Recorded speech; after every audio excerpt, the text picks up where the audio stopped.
Previously on Alan Wake, Alice has been kidnapped. Alan, please help me. Alice? You'll do exactly what I say if you ever want to see your wife again. I can't tell anyone except my agent Barry. Damn it, Barry, they'll kill her! You're my best friend, and I'm worried that you're not right in the head. The ransom is a manuscript I supposedly wrote that's coming true before my eyes. It happened just the way it was on that page. So dark. I have found only a few scattered pages. I want the entire manuscript. The deadline is in 2 days. I found Mr. Wake's pages. Good girl. How the hell did she get her hands on the manuscript anyway? I don't know. She's resourceful. I told you you were too hard on her. Listen, I found out all sorts of interesting stuff while I was digging around. Yeah. Mr. Wake, it's Sheriff Breaker. We have an FBI agent here, Agent Nightingale. FBI? He's anxious to see you. You'd better come to the station. Okay, I'll be right over, Sheriff. Let's make this quick, huh? Help you folks? Name's Randolph. I'm the manager. We're looking for Rose. Works as a waitress down at the diner. Rose, sure. Nice girl. Who wants to know? I'm Alan Wake. The writer, huh? I heard on the radio you were visiting. Well, I'll show you her trailer. That Rose, she's a nice girl. Always pays her rent on time. As I was saying, Al, I found all sorts of weird stuff from the local newspaper's archives. This place is crazy. Disappearances, mysterious deaths, urban legends come true, and get this, most of this stuff takes place around Cauldron Lake. Well, you ain't wrong, mister. The Indians thought the lake was a doorway to the underworld. I'm the God-fearing type myself. I don't hold with that sort of thing. Yeah, okay. Anyway, there was an island there owned by a guy called Thomas Zane. Now, some of the articles I found about him make him out to be a famous writer, but I ran a bunch of searches, couldn't find a single thing he wrote. Zane was heavily into diving, so much so that the place came to be called Diver's Isle. But the volcano under the lake erupted in 1970, and Zane went down with the island.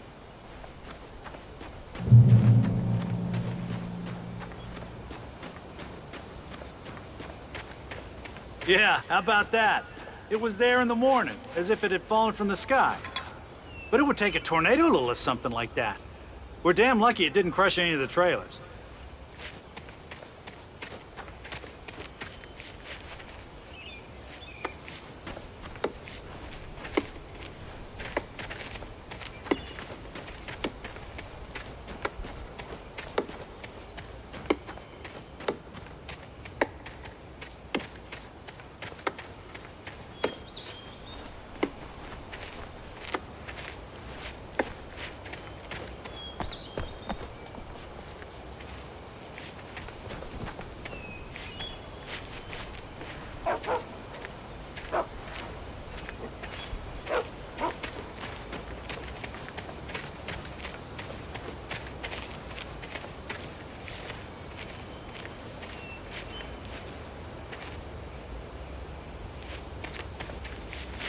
It gets better.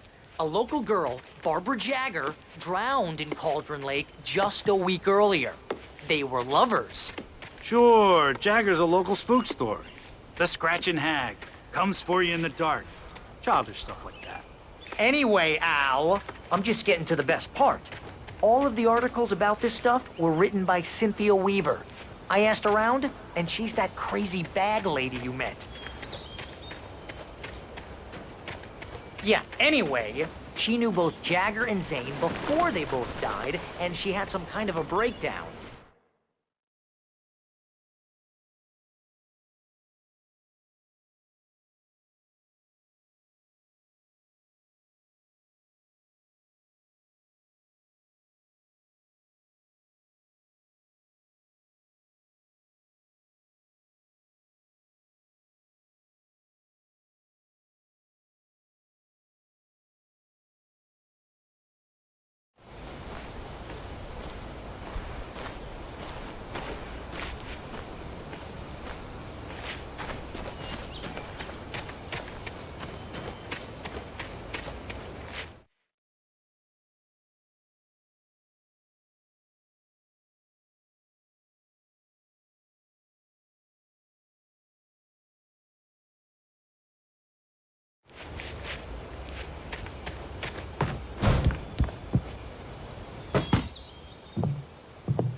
come to... Oh dear, Mr. Wake. I'm so glad you're here. Rose, you have my manuscript? Oh. Oh, yes. Yes. Please, come in. Hey, this is really good. Rose, Yes, my manuscript. I really need it. I understand. I know what you need. A muse to inspire you. Oh, for Barry? She doesn't have anything. Yeah, hey, Al, what's... Oh... Barry! What?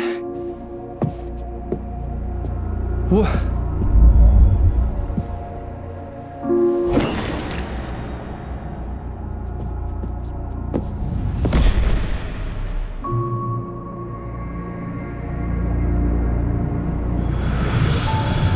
It's coming for you, hiding in my barber's skin. I'm too weak to stop it. You must turn the lights on.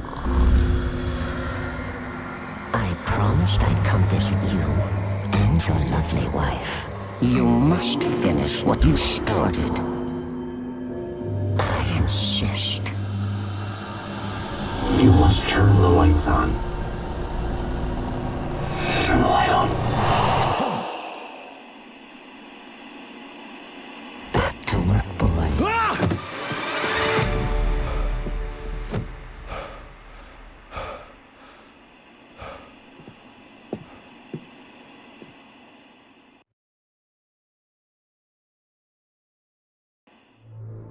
I felt nauseous, hungover. Only anger kept me going. I can't tell reality from dream anymore, but it seems I have an imaginary editor to help me. She's an old woman in a funeral dress. I call her Barbara Jagger. She's very strict. I'm writing faster and faster. My manuscript is being heavily revised. The edits are getting very aggressive, and each day there's less of me and more of her. I hate it, but I know she's right. She promises me I can save Alice this way. She knows more of this than I do. About the complex incantation I'm attempting. About this place. She's worked with another writer under similar circumstances, Thomas Zane. The genre of the story seems to be shifting. It's turning into a horror story. I'm getting close. I can feel it.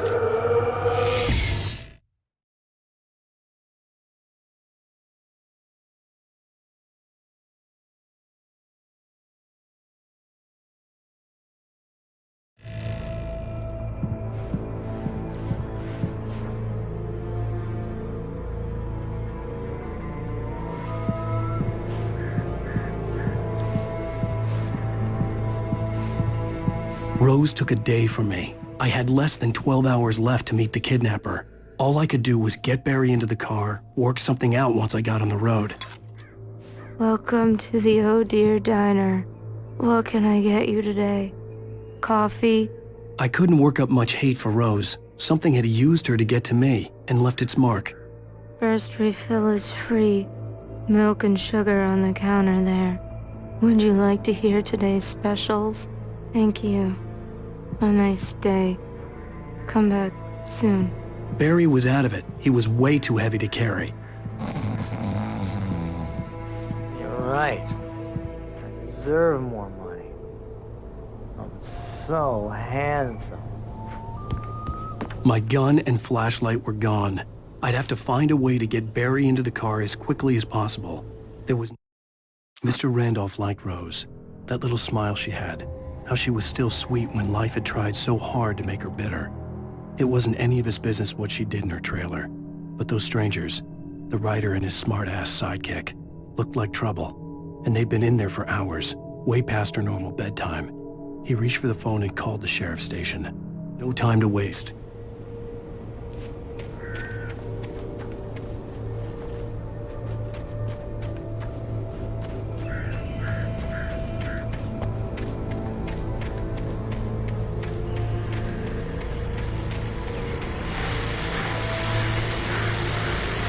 I just stepped outside to catch a breath of fresh air, and let me tell you, the weather's getting heavy. Nights like this make me especially glad I'm here talking to you and not home in bed. Once the weather takes a turn like this, I can't sleep at all. It's tangled bed sheets and dark thoughts, punctuated by the occasional plunge into nightmare. Is it just me? Well, perhaps it is. But I hope I can make the night a little bit easier to get through. Caller, you're on KBF FM. Hey, Pat, it's Walt Snyder. What's on your mind, Walt? Well, I ain't the way you are, but, well, I can't sleep either, you know? I just been staring out the window here, trying to make sense of it all, but, I ain't been drinking either, you know, I just... Well, you sound like a man with a problem, Walt. Yeah, I had argument with Danny, and, then I got in trouble with the law, and, I'm just, well... I heard something like that, Walt. Yeah, well, he's, Danny's my best friend, and, they let me on bail today, and now I'm just alone here at the window, waiting, man, and there's something in the air tonight, man. I was just outside looking up at the sky above our broadcast tower thinking the same thing. What are you waiting for, Walt? I don't know. Something's gonna happen. I think I better go. Well, Walt, maybe... No, thanks, Pat. Well, good luck to you, Walt. Hang in there. Let's take a little break, folks. This weather's really something else, huh?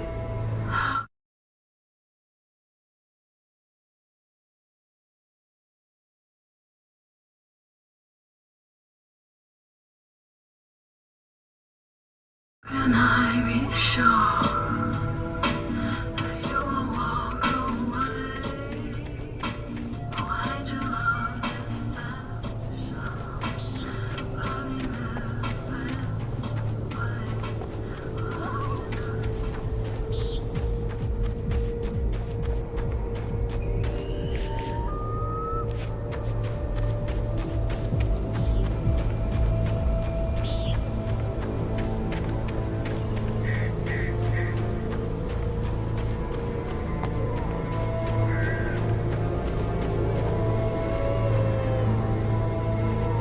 Oh, you're gonna get it now.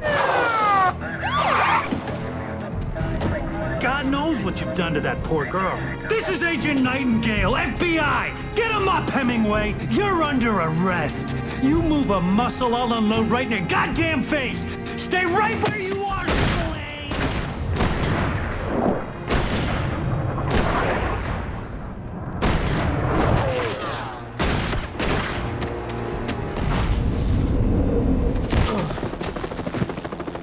What are? I'm standing right here, you goddamn maniac!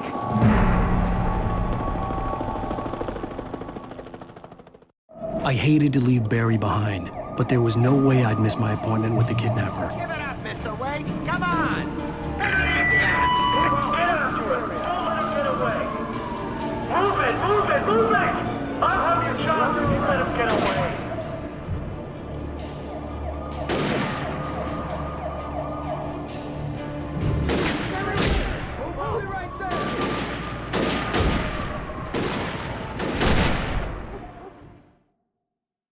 The kidnapper. Give it up, Mr. Wade. Come on. Make it easy on him. Get after him. Don't let him get away. Move it. I'll have you shot if you let him get away.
Freeze!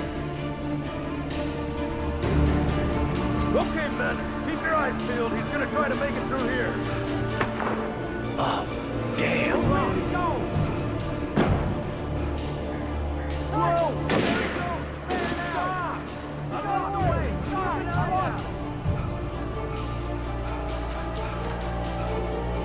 God damn it! Where did he go?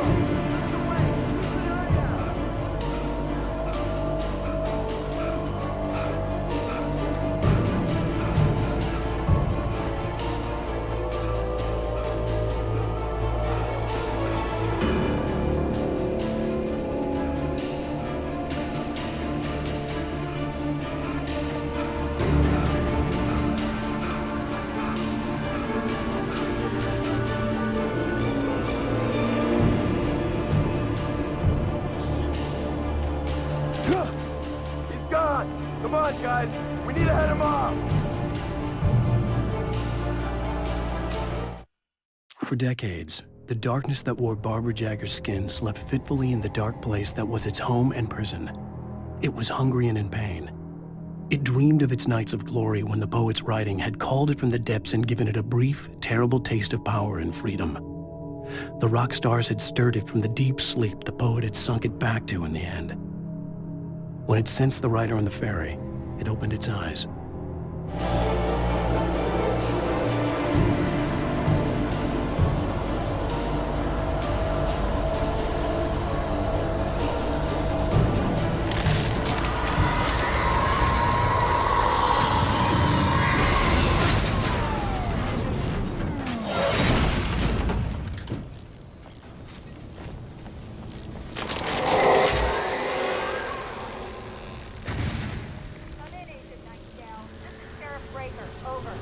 Nightingale, over.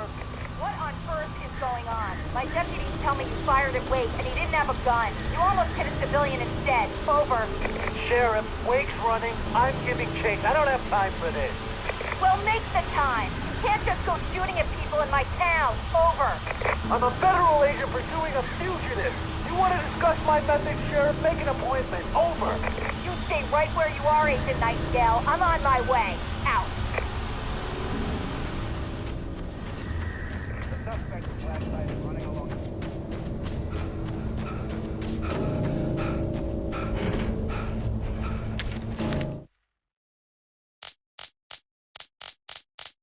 Rose didn't know how the strange old lady got in her trailer, and she looked wrong somehow. The woman showed her teeth in an approximation of a smile and traced a finger down Rose's cheek. "Pretty girl," she said. Rose felt as if she was falling asleep, but her knees didn't buckle.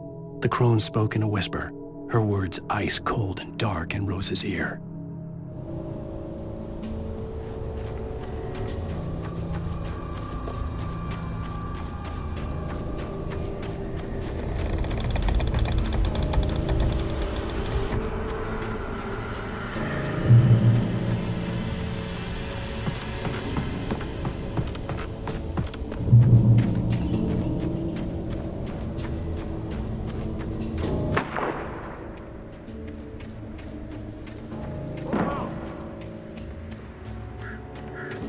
Search the area.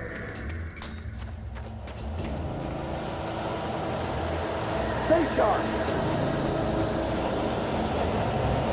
This way. Over here.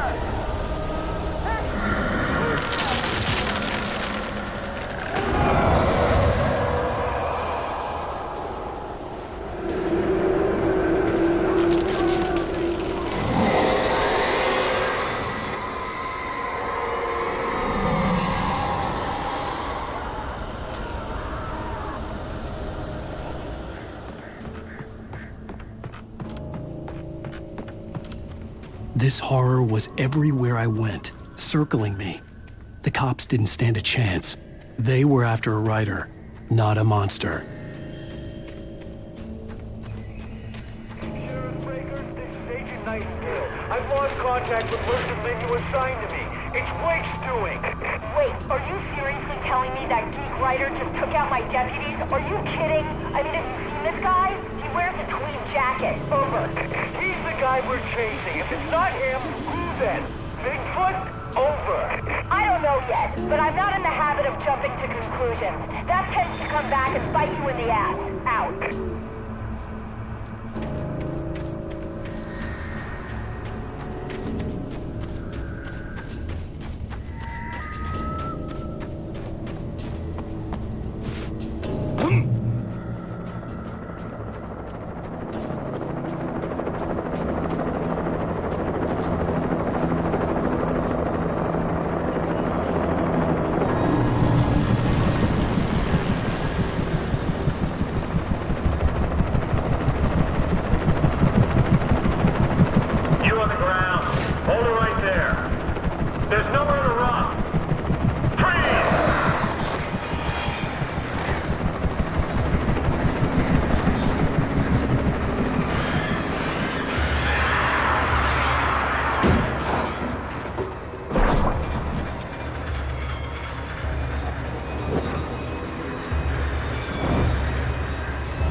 This is James. Mulligan, Thornton, come in. Over. Thornton here.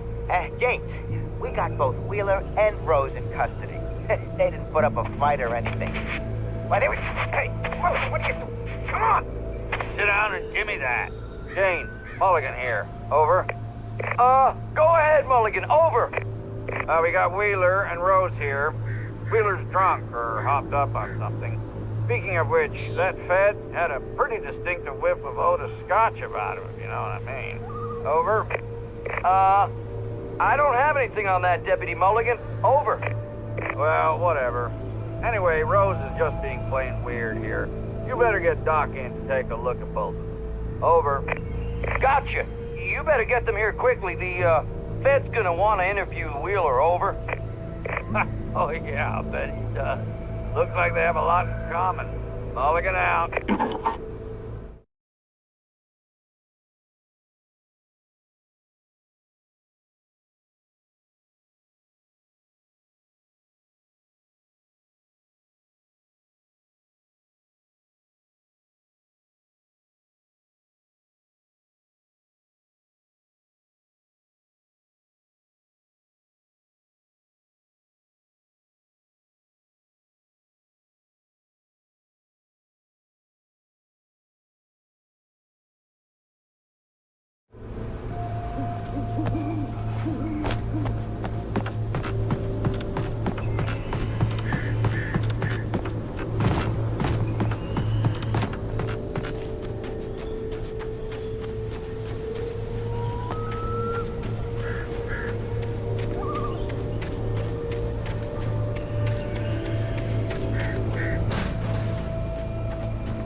I imagined that the broadcast tower in the distance was part of the local radio station.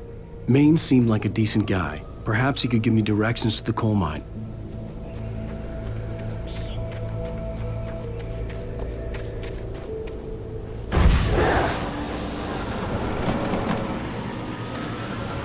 Unnatural shadows clung to the gate. The darkness that was after me was trying to stop me. I wouldn't get through without a light.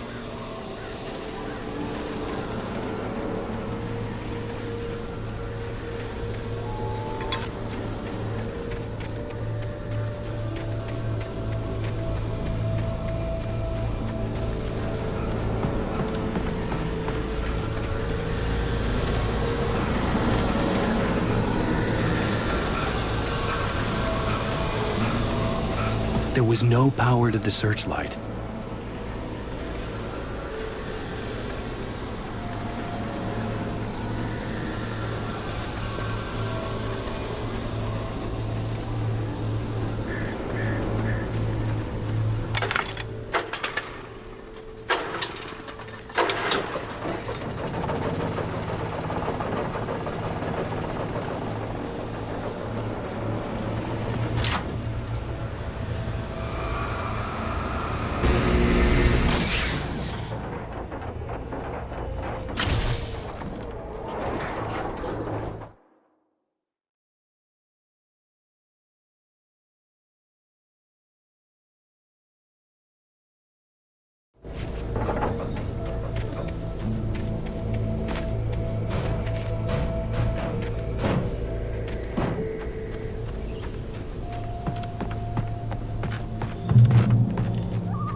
It took me a moment to recognize the flashbang grenades.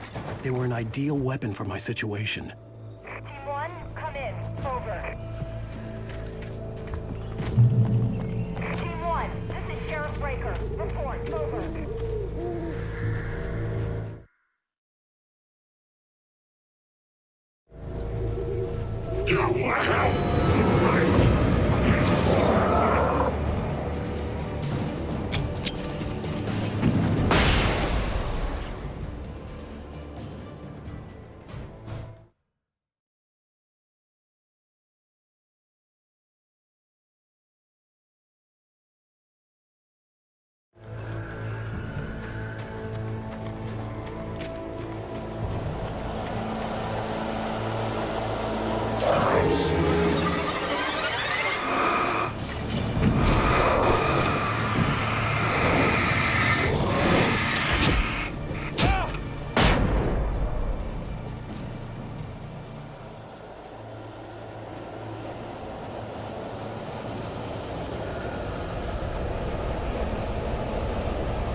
And here's another call.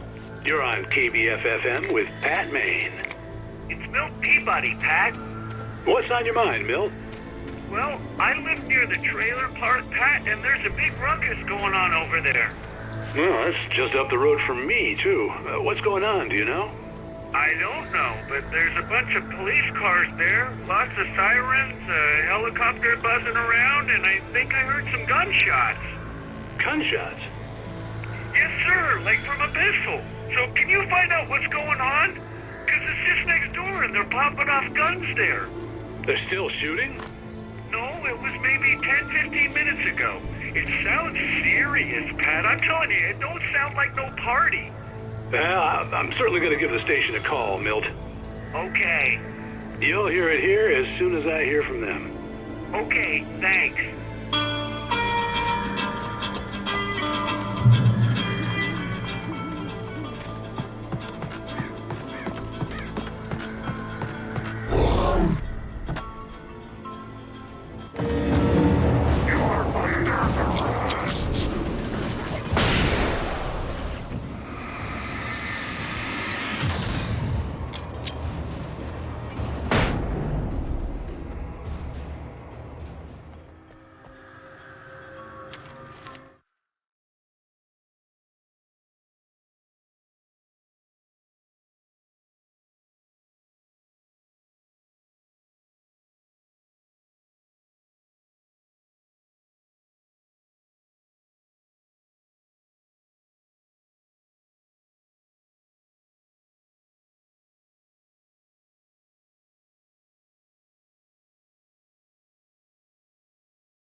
Touched by the dark presence, Rose was lost in a dreamland where everything was drawn in black and gray crayons.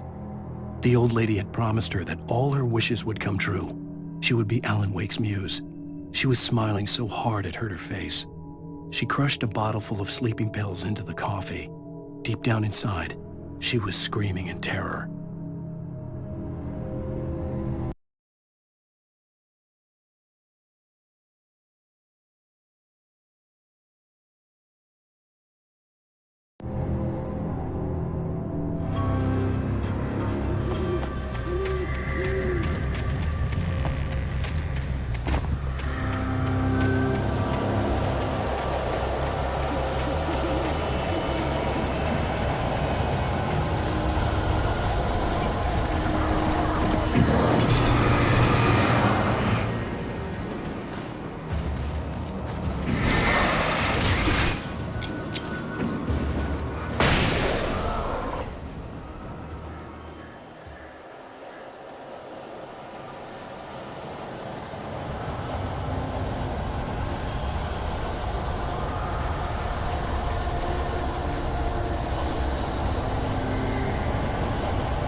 I hoped Maine could lend me a car to get to the coal mine.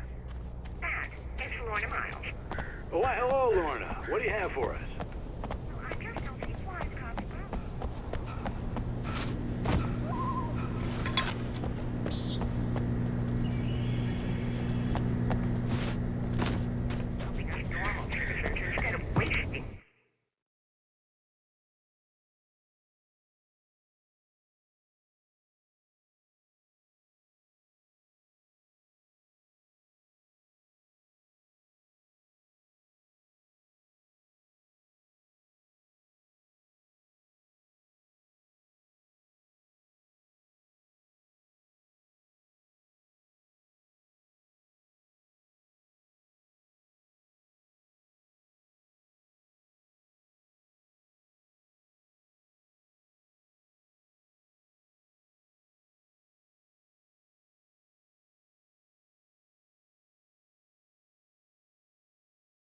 Resources on those people.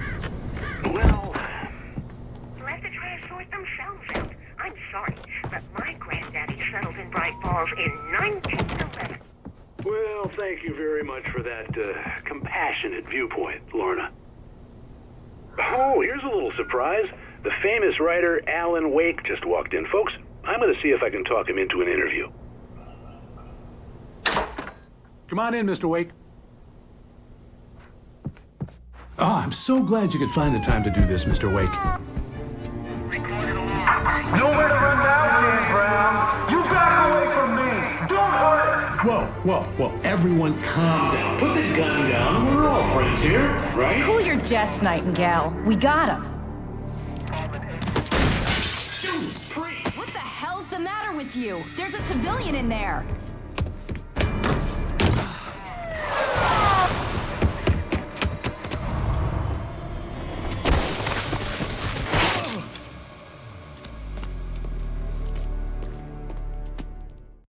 I'll get you yet, even if it kills me. You hear me? You hear me, H.P. Lovecraft? I had fallen off so many cliffs it was ridiculous. That's what you get for naming a book The Sudden Stop. It was probably good I hadn't had the chance to tell Maine where I was going. I'd have to lose the cops and find my own way to the mine.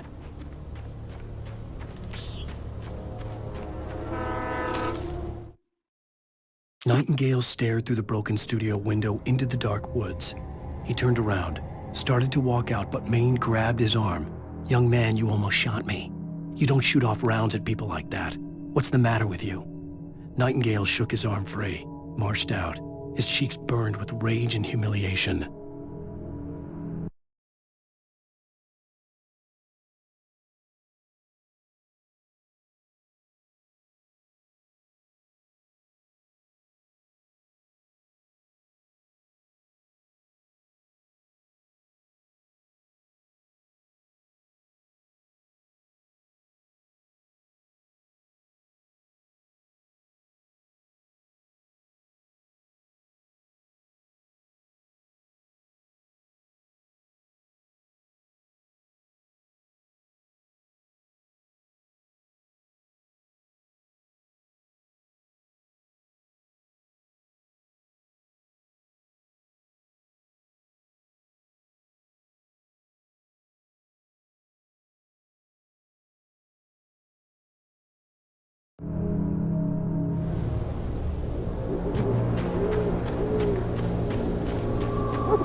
Danny had stepped out, but what stumbled back in was something else. Something alien.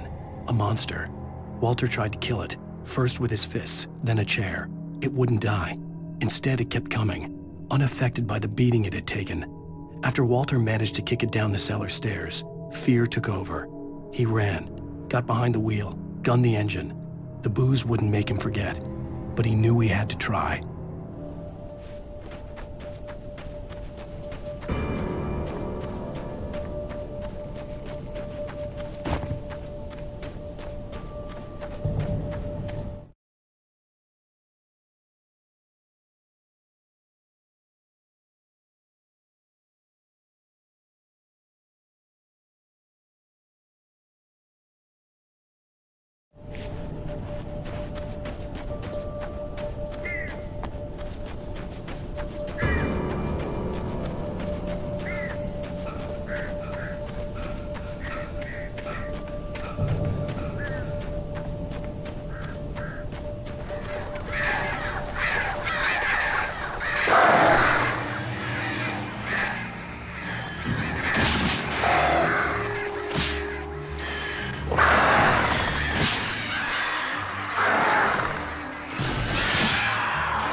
There was no sensible reason for the power company work lights to be here.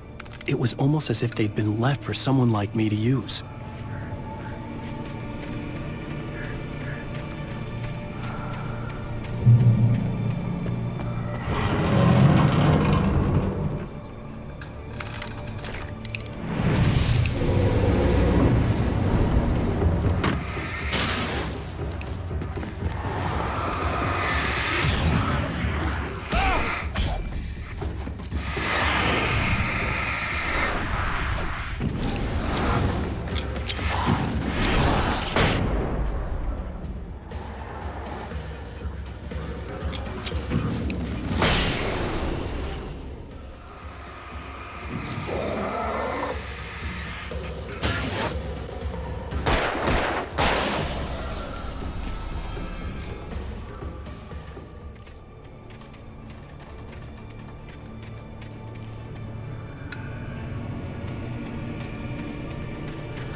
The bulldozer's engine roared to life. Mud and rocks flew as it fought for traction. It crashed through the concrete wall and landed heavily in the yard. If it were an animal, it would have shaken its head after the impact, fixed its eyes on me, and charged. Of course, it had no head, nor eyes. Shadows crawled on its form, twisting it into a monster. Then, it came for me.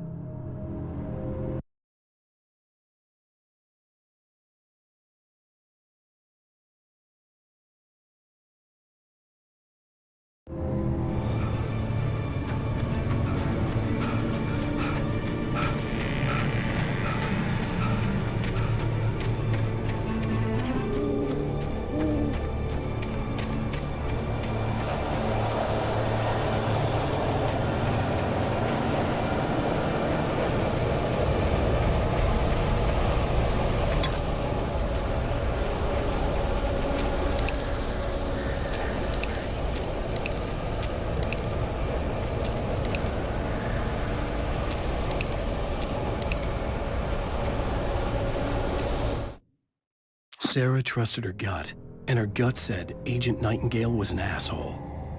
He felt wrong, and it wasn't just the smell of stale booze. It was in the way he flashed his badge, pulled rank, the look in his eyes when he wanted answers. Where was Alan Wake? What was this about an accident? Where was his wife? And most importantly, why did she let Wake go? He wouldn't answer her questions. Federal business was all he'd say.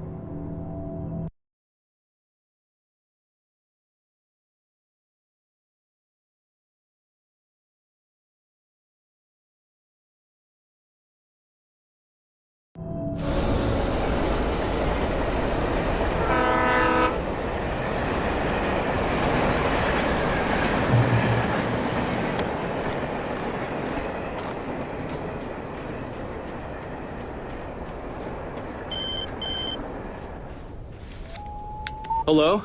The most stubborn man I've ever met. Alice? Alice? Alan. Alan. I'm so afraid.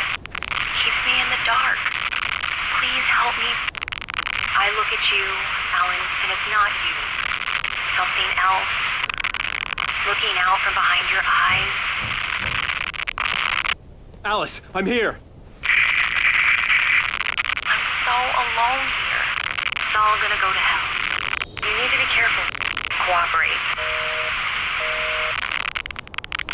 The connection had been terrible, but that wasn't the only thing that hadn't been right with the call. She sounded wrong somehow, but she had called me.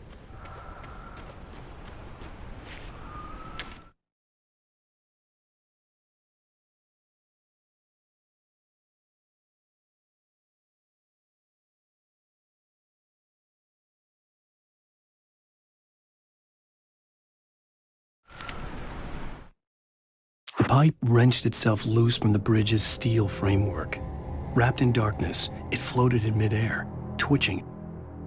For a moment, I didn't understand what I was looking at. The heavy object lurched at me with impossible force. I threw myself out of the way, but just barely. When I turned my flashlight on it, it shook in a dark rage before it flew at me again.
I could see a railway bridge up ahead and a warehouse of some sort on the opposite shore.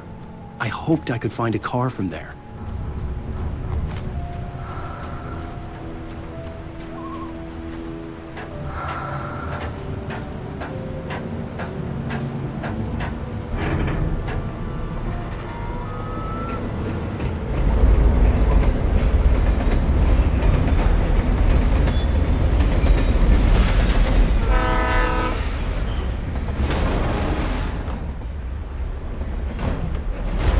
That was pursuing me was growing stronger, and it was taking over everything in its path.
I slammed the door shut right in his smug face. He pleaded for me to open the door. True to form, the asshole actually thought I would obey. I had no sympathy left, no guilt either, not for him. I took a moment to savor the scream. I bet I had a smile on my face. It was all that I had time for. The dark presence was inside the lodge with me.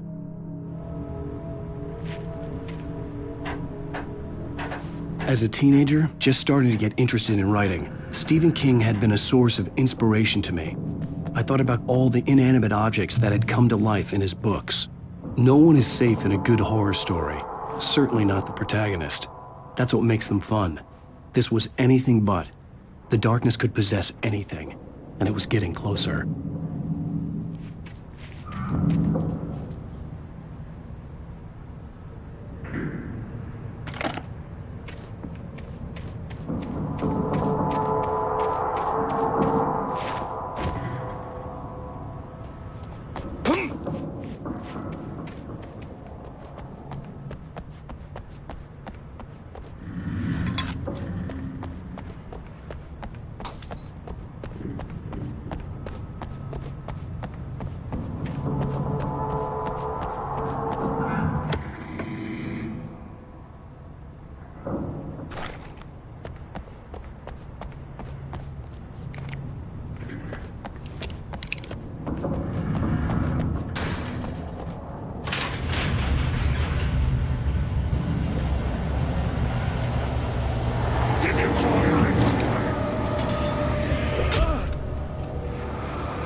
We take the facts of our existence for granted, unaware that they are merely a thin veneer of desperate self-delusion, covering a vast cosmos of madness and horror. All too often, the stars are right. In Night Springs. Tonight's episode, A Family Occasion. Journalist Alvin Derleth's trip to study the local customs of an insular community in Night Springs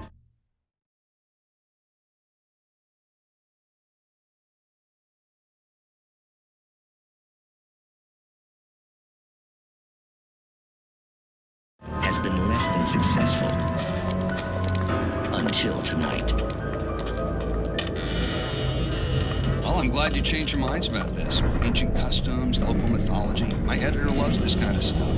Well, Mr. Derleth, we don't want to feel like we're on exhibition, but you have demonstrated the seriousness of your intent. Oh, I am serious. Really, just do your thing. I'll stay out of your way and observe. Actually, I thought you could assist us. I'm afraid we are a man short. It would provide you with an intimate perspective. Could I really? Of course, Mr. Derleth. Well, I guess that's the least What would I have to do?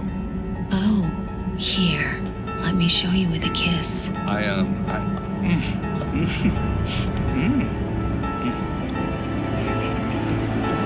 What did you have?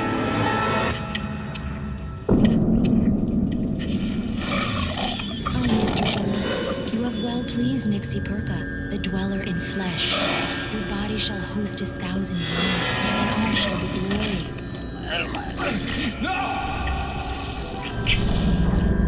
Shh, darling. Be calm. Shh. Alvin Derleth learned a harsh lesson. If you go looking for mythology, it may come looking for you. And such quests always bear fruit. In Night Springs.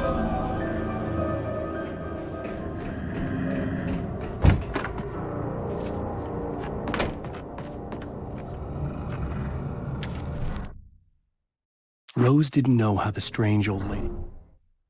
The darkness surged towards me, sucking everything loose from the ground into its depths, tugging at my clothes. I saw the flare the kidnapper had dropped and threw myself towards it just as I felt my feet leave the ground. The darkness embraced me with the force of a tornado. Somehow I managed to light the flare. The darkness roared and cast me away. I fell toward the dark waters of the lake far below.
never been this glad to see the sunrise. I had a couple of hours to get to the coal mine.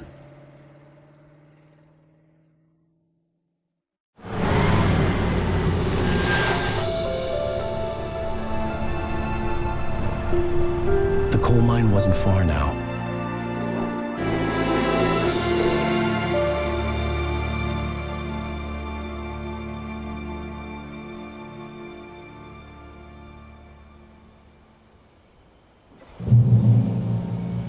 Today, I would meet the kidnapper, and he would give me Alice. I wouldn't give him any other choice. A drowning man will clutch at a straw.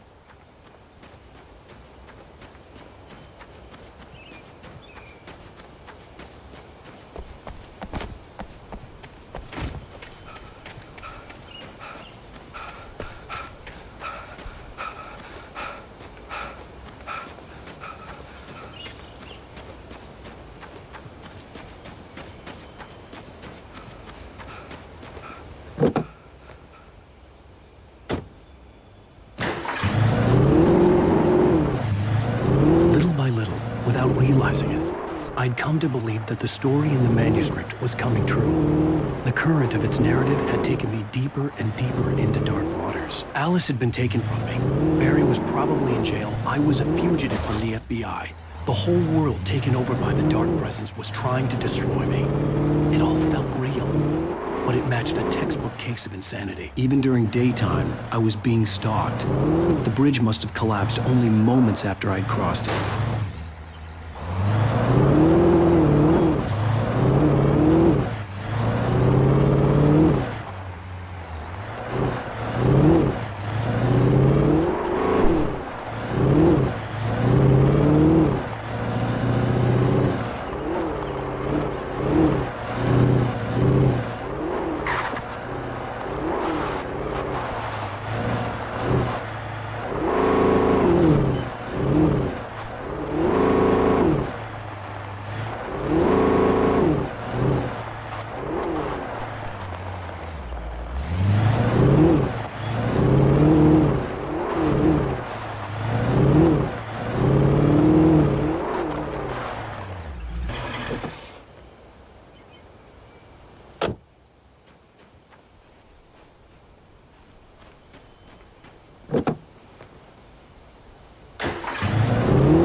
This is Pat Main, and you're listening to KBF-FM. Folks, I want to apologize for kind of abandoning you to that looping music track last night, but I was detained.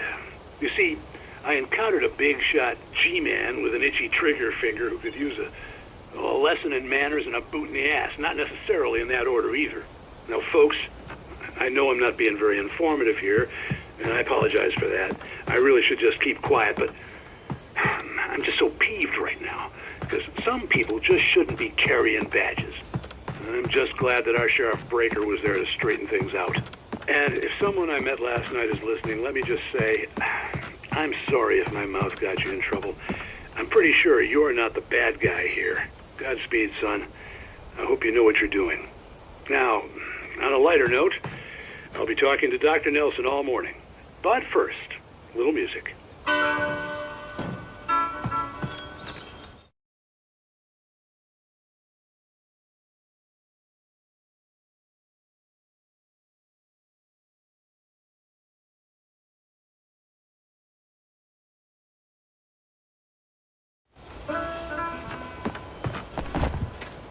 Nobody cares about me.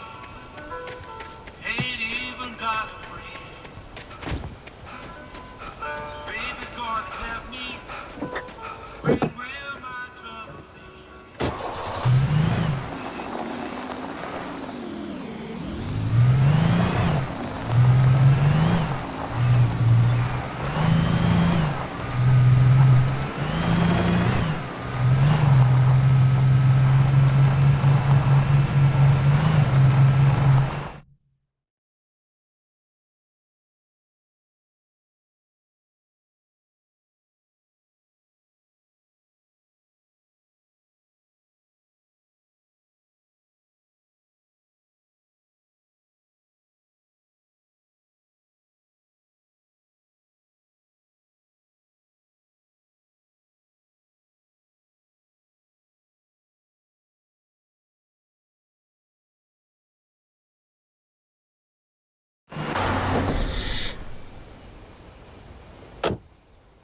welcome back to KBF FM.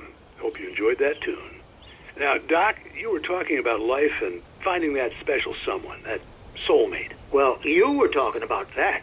I was saying I don't buy it. Oh, see, to me, that's strange, because I always pegged you as a hopeless romantic. You got me there, Pat. But I think love's where you look for it. And you need to do a lot of looking, sure. But the idea that there's that one special person out there for you, and if you miss that chance, it's gone forever, and you're forever incomplete. I mean, isn't that depressing? Or, heck, childish even? There's plenty of fish in the sea. And apparently a fisherman has a fishing analogy for everything, but what you're saying, isn't that a little harsh? Well, no. What I am saying is that your potential for finding that connection isn't limited to what's essentially a chance encounter. How is that harsh? Yeah, well, I guess that's a nice thought, but let me say something personal here. Okay. Now, well, I don't disagree with you exactly, but I can't really fit that together with what I feel, what I felt for someone, because she was the one. She was. And I let her drift away from me. Maybe I didn't put in the work, I don't know, but, well, since then, and it was a long time ago, but since then there hasn't been anyone, not like her. And I'm not saying I dwell on her or haven't moved on. I like my life. I'm not living in the past, but I do miss the way she completed me. You can't argue with the heart, Pat. I'm sorry, folks. I had kind of a scary experience last night, and let's just say it's shaken a few things loose.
For Mott, spying on the writer on the ferry had been a disappointment. His boss had made Wake out to be something special, but Mott hadn't been impressed. He'd gotten a good long look at the wife, though, and he liked what he saw. Mott had fantasized about goading Wake into a fight, but it hadn't happened. Still, he'd get his chance to see if the writer had anything in him. He'd been promised as much.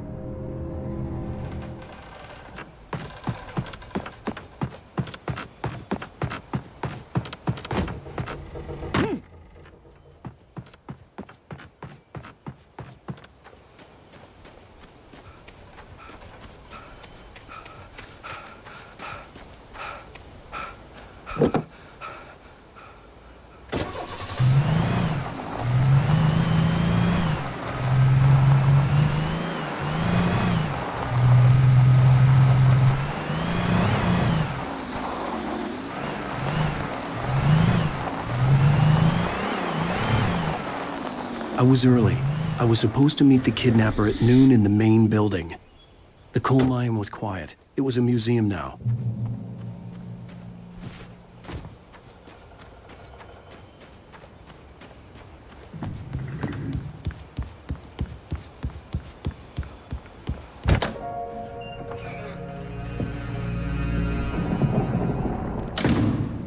I didn't want to go outside. Cops had to be looking for me. The noon sun turned the place into a sauna. The day dragged on. Different scenarios ran through my mind. Ways of how I'd torture the kidnapper to get Alice back. Or the different horrible things he could have done to her. I imagined her dead. I had no way of knowing she was still alive. It was killing me. I was running on blind hope. It was all a waste of time. The bastard never showed up.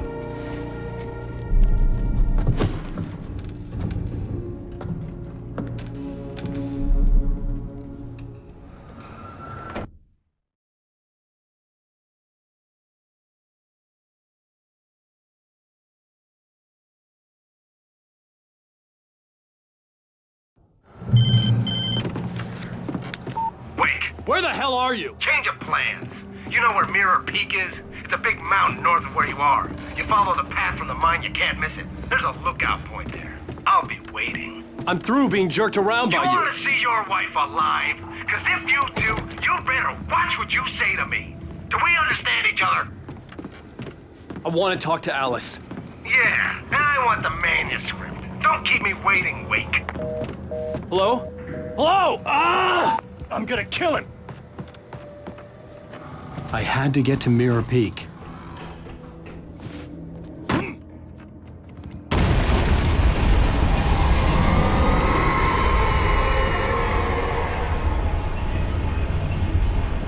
It was close. Maybe closer than ever before.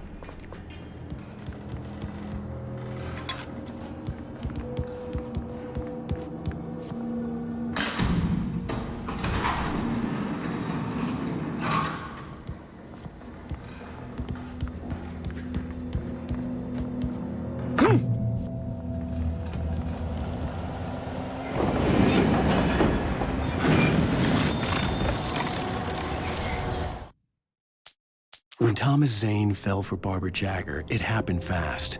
She was young, vibrant, and beautiful, full of life. He had never been a very happy man, and without any seeming effort, she had changed all that. Zane felt good for the first time in his life. Everything she did was another piece of a jigsaw puzzle he hadn't even known he'd been missing. And best of all, she made the words flow, strong and sharp. She was his muse.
The only way to reach the hillside ahead was to go through the building.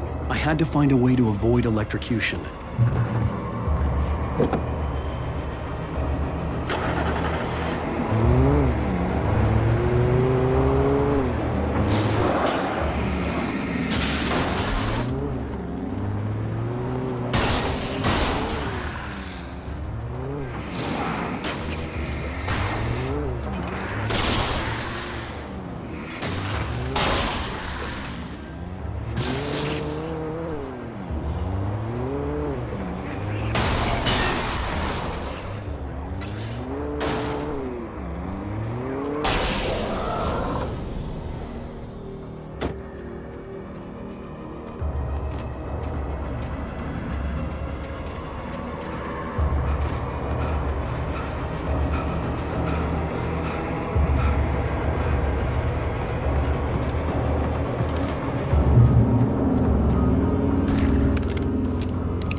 Some of the Taken retained echoes of their former selves, but these were just the nerve twitches of a dead thing.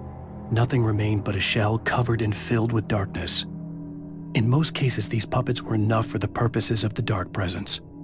But for anything more elaborate, as with the writer, it was different. It needed his mind. And so rather than taking him over completely, it merely touched him.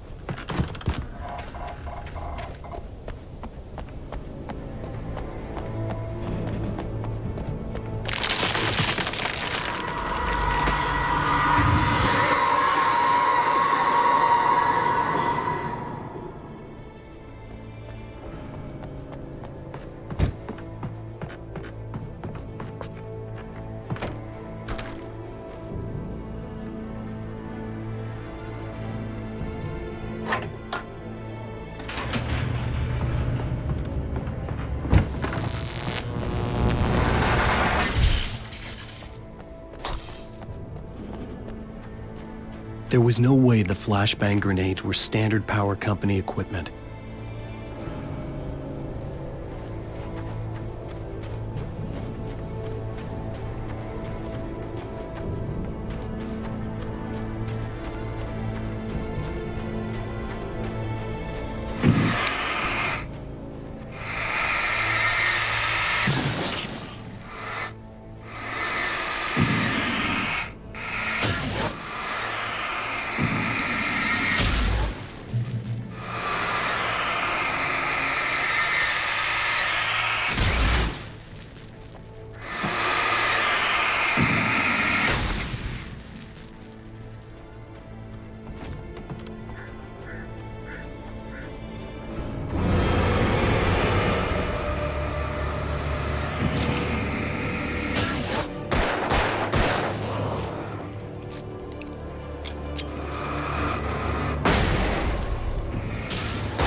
The darkness surged towards me.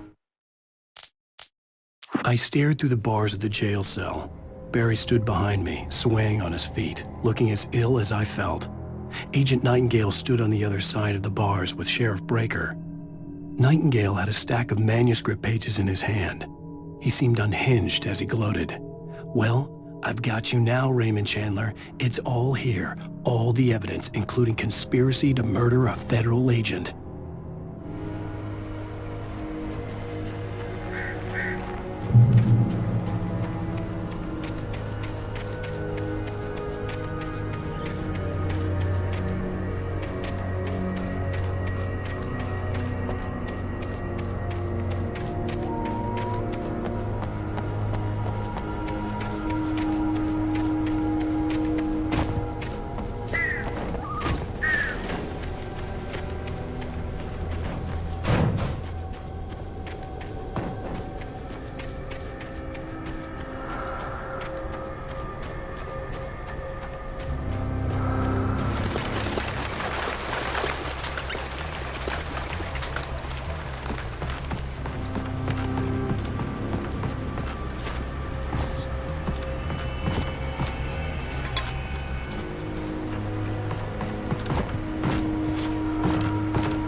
I had no real plan.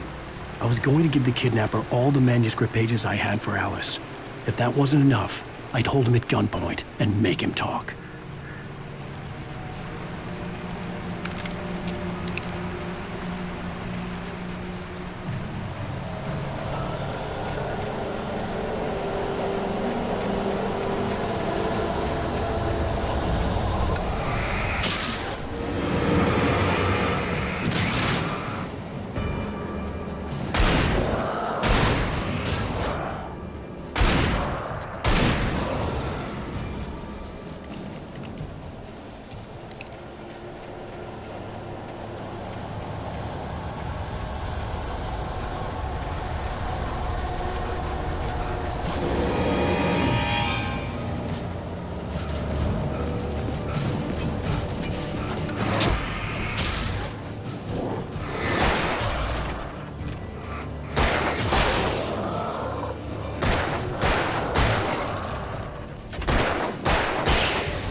The dark presence was moving ahead of me in the same direction I was going. A cold feeling settled itself in the pit of my stomach.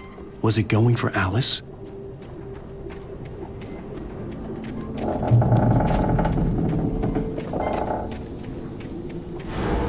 The graveyard shift may cause cancer.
The place was dead, a ghost town.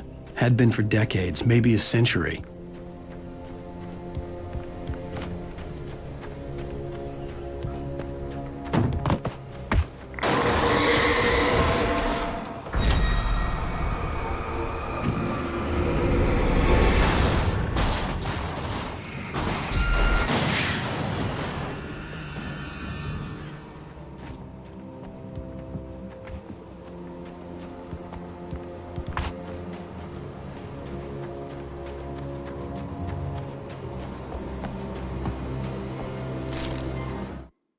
Things were never as simple in real life as in fiction.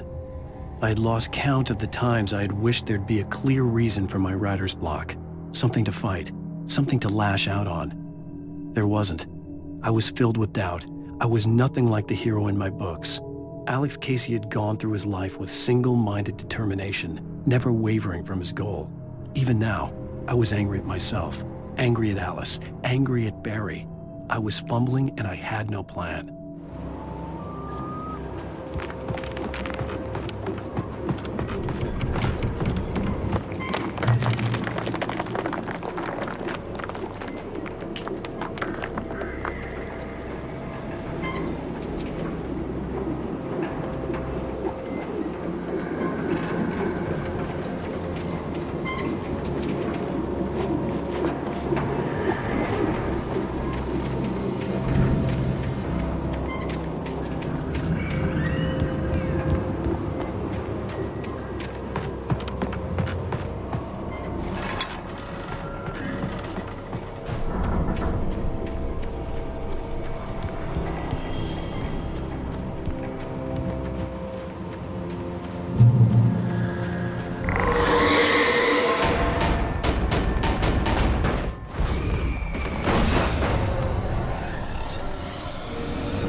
outside of riding is a struggle. I feel ill. I managed to make my way downstairs. There's a shoebox filled with books and papers by Thomas Zane. It's very hard to focus, but I managed to read some of it. He's a poet, and a good one. He writes of muses and creators summoning fabulous things from a magic lake, using his powers to shape the world of a realm of gods and dreams and demons, dark things that wait for a chance to slip through, wearing the flesh of men as disguise. Zane writes about himself, his girlfriend being taken over by a dark presence, about growing scared of the lake. Zane believes it's a mirror to the gaping void of darkness above, where some Lovecraftian presence lurks. I crawl back upstairs. I'll borrow these things for my story. They ring true. They fit.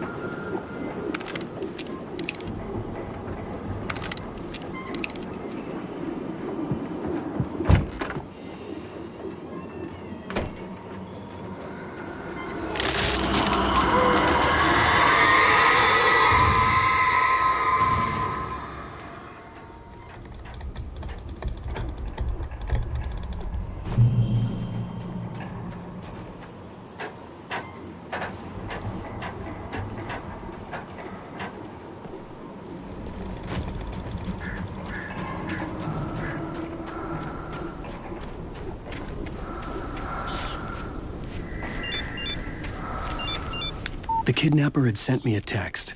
The message was full of spelling errors and insults. It was telling me to hurry up.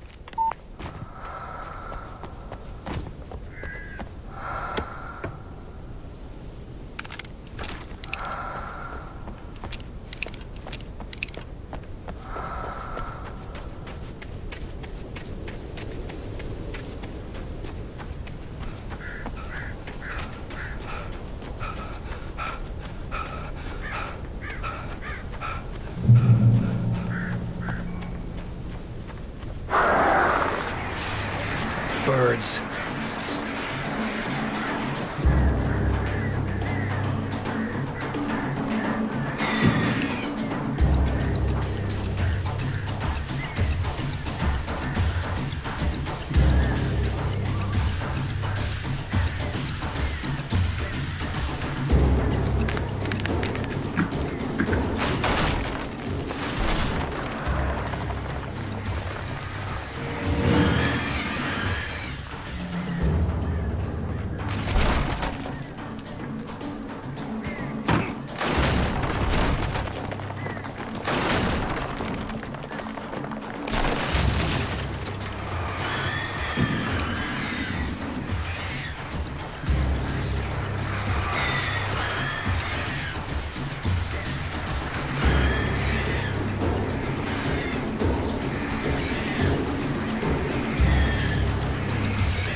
Without warning, the headache stabbed at my brain.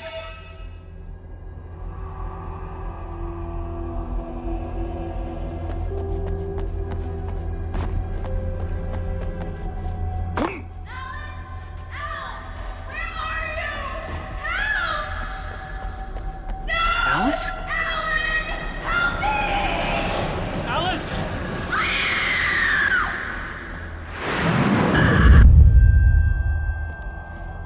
closing it. I gotta get out of here. The hunters were big, thick-set men, confident and at home in the woods. They were feeling good, running on beer, ghost stories, and camaraderie late into the night. It did them no good, as they were taken by the dark presence, sucked deep into a darkness far worse than any ghost story they ever told or heard.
Even behind the closed doors and curtains of his grimy room at the Majestic, the local motel, Nightingale could feel the locals' eyes on him, the unrelenting pressure of their judgment.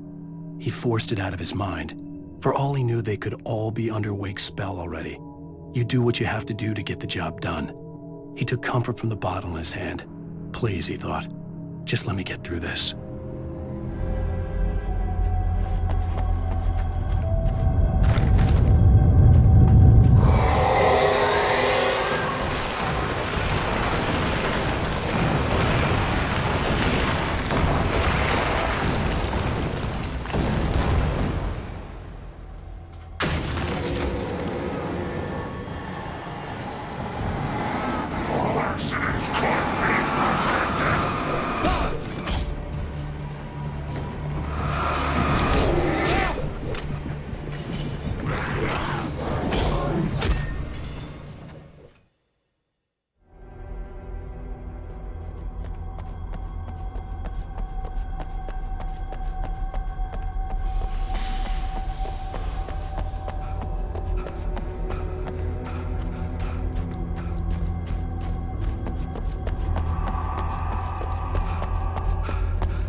to make my way up this mine shaft in order to go on.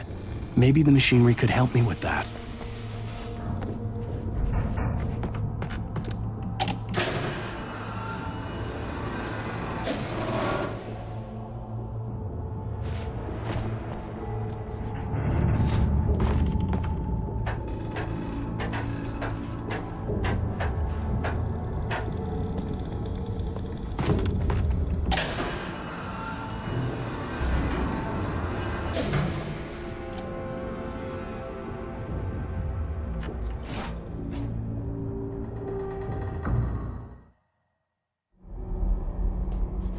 I'd have to make my way up this mine shaft in order to go on.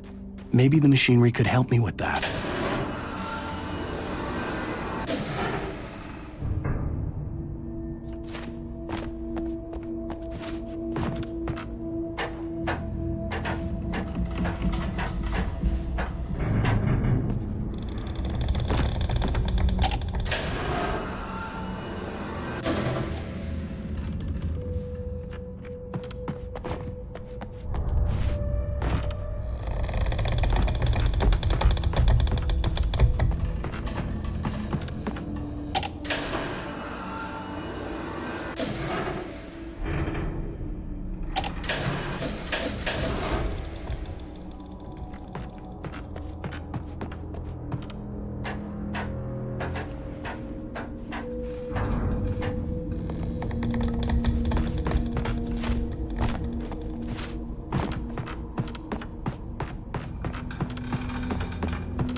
Lightning flashed behind the windows of Cauldron Lake Lodge. Tor Anderson laughed and held the steel hammer above his head. Nurse Sinclair was trying to calm him down without success. Tor grinned madly and shouted, "My hammer's up. Here's a friendly poke from Molnir, wench." He brought the hammer down with all his might on Sinclair's head. "We're on a comeback tour, baby."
Mott had checked all of Stucky's rental cabins.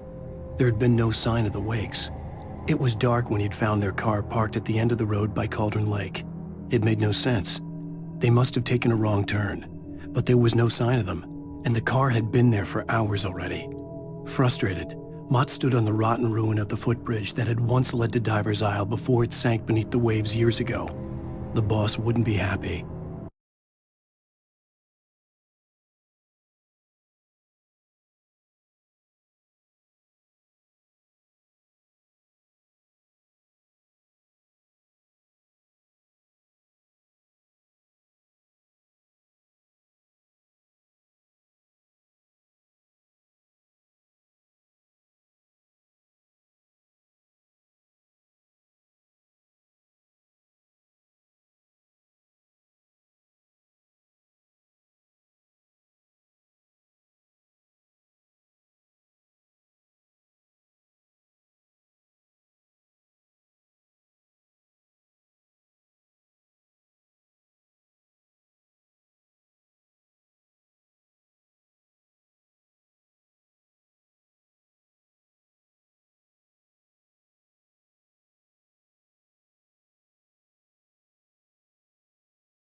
could see Cauldron Lake. I thought I could make out the spot where the island and the cabin had been. There was a light near it. It had to be a boat.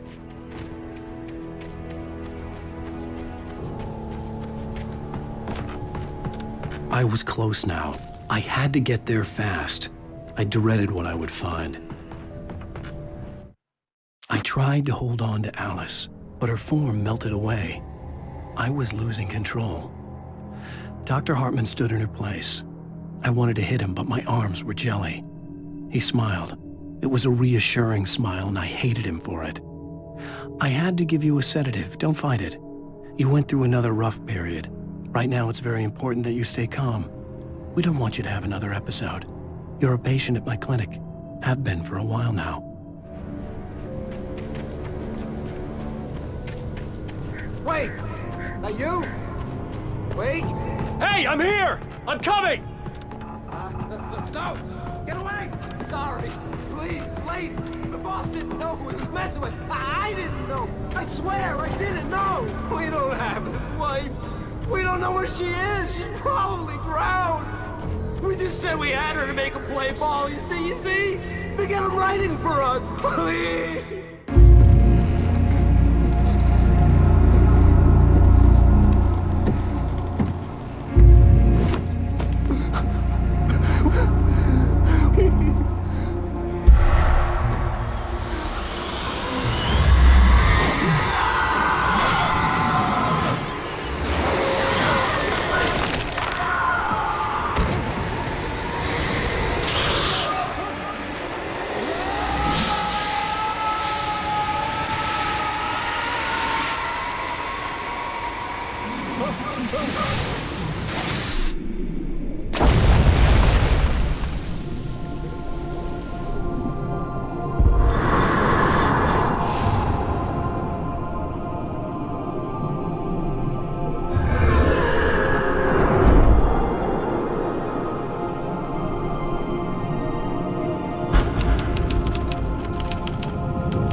awake. I'm hunted by the law.